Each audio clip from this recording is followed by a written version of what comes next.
What are the implications from your perspective if the American public comes to believe that Israel was involved, planned, and carried out the 9/11 attacks?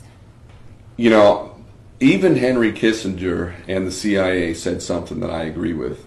You know, I don't normally agree with Kissinger or the CIA, but I do in this. And both of them said that Israel will be no more within a short period of time. I believe the CIA predicted 20 years back in 2007, something like that. And Kissinger said within 10 years, just a few years back himself. I wholeheartedly agree with that. For me, it's absolutely obvious that despite the fact that Israel enjoys enormous power right now, which isn't really organic to Israel, Israel is like the favorite little fiefdom. It's the ultimate criminal state. And the real power behind that, which we can definitely trace, is the bankers. The bankers who have literally an infinite supply of money are running the world right now. They own our government. They own pretty much all the Western governments. They own the police. They own the court system. They own the corporations. They own the mainstream media. They completely own Hollywood.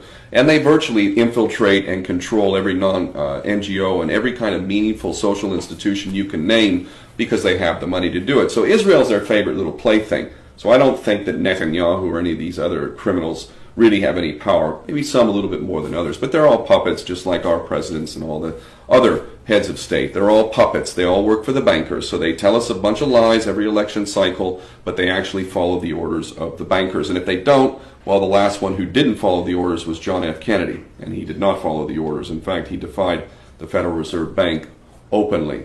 So Israel is living on borrowed time, if you ask me. And I don't think there's really much doubt of that. The question is Israel going to exercise something known as the Samson Option? Because now, thanks to our treasonous governments, thanks to John F. Kennedy being assassinated, it is now a reality that Israel has approximately 200 to 400 nuclear weapons. Thanks to Germany, who has gifted Israel with Dolphin-class submarines that have now been nuclear armed, Israel has the capacity to deliver those nuclear weapons anywhere on the planet with virtually no notice. So the reality we're living in now is this possibility of the so-called Samson Option. And for those that don't know what that is, they should Google it. Don't trust me, Google it and verify it for yourself. It's an old biblical story, effectively paraphrasing here. Samson, a Jew, was basically facing an enemy force that was overwhelming. He knew he was not going to be able to beat it back. So what he did was he lured these forces into the temple, and then he pushed down the pillars of the temple, and he killed himself and everyone else. This is the Samson Option, and the modern day equivalent, according to high-level thinkers within Israel, is that if Israel's security, if Israel's existence is threatened, that we will take out the whole world, that we will use nuclear weapons against the whole world, that we will use the threat of destroying the whole world if our existence is threatened. Now keep in mind the bankers own Israel. It's their favorite little plaything. It has no extradition treaties with anyone in the world. It's involved in blood diamond trading. It's in sex trafficking, organ trafficking. It's committing active genocide by the legal definition of the word according to Black's Law Dictionary, genocide. It is the ultimate criminal state. So how much room is there for Israel to continue? The only reason why Israel has existed as long as it has is because it's basically been in the dark.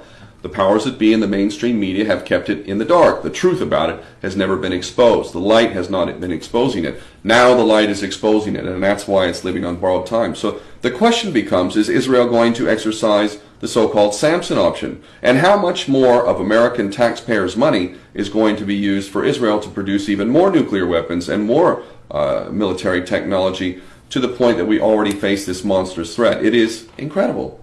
Americans are the main benefactors of Israel, this ultimate criminal state. When the American people finally realized not just 9/11, but how about the USS Liberty? We get back to the USS Liberty in 1967. The lesson that was taught to Israel, keep in mind this was not too long after Kennedy's assassination, and that traitor, this incredible perverse traitor, Lyndon Baines Johnson, was now in the office, totally bought and paid for by the Zionist Jewish supremacist lobby.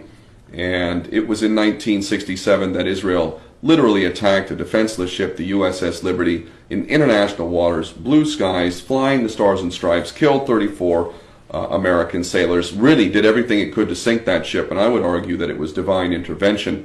that it didn't sink. If that ship had sunk, we had nuclear weapons that were fitted on phantom jets that were flying towards Cairo. The end of the world could have happened right back in 1967 due to our best friend and ally, little old Jewish state of Israel. And this is the reality today. Their power has only increased, and the lesson from the USS Liberty was, you can do anything you want. Johnson and other traders have always covered this up successively for decades. I know some of the survivors of the USS Liberty. So it's no surprise what they were involved in 9/11. Again, the lesson is Israel can do anything. I was on a ship, a humanitarian ship heading to Gaza in 2010, and Israel attacked that ship in international waters right next to where the Liberty was attacked. And I witnessed the dead bodies. I was there and involved in disarming 2 of these commandos. They literally murdered 9 people on the day, 6 of them provably executed. I've read the autopsy reports and the ballistics reports. So Israel is the ultimate criminal state, enjoying the favor of the real powers that be, the bankers who have an infinite supply of money. The lesson to them is always be that you can do anything and everything and you get away with it because you have the favor of the powers that be. So how far are we going to take this? I don't know. But when the American people finally figure out how their sons and daughters have been sacrificed for this nefarious, evil, psychotic agenda of greater Israel and whatnot, they're going to be, to put it bluntly, pissed. They're going to be angry. And I don't blame them. I just wish they'd figure it out sooner, because it's only going to cause more death and more mayhem, not just for the American people. Let's take a look at the Middle East and what's happening there. It is ungodly. And those people running around cutting off heads, mostly Muslims, but also Christians and whatnot, those people work for us.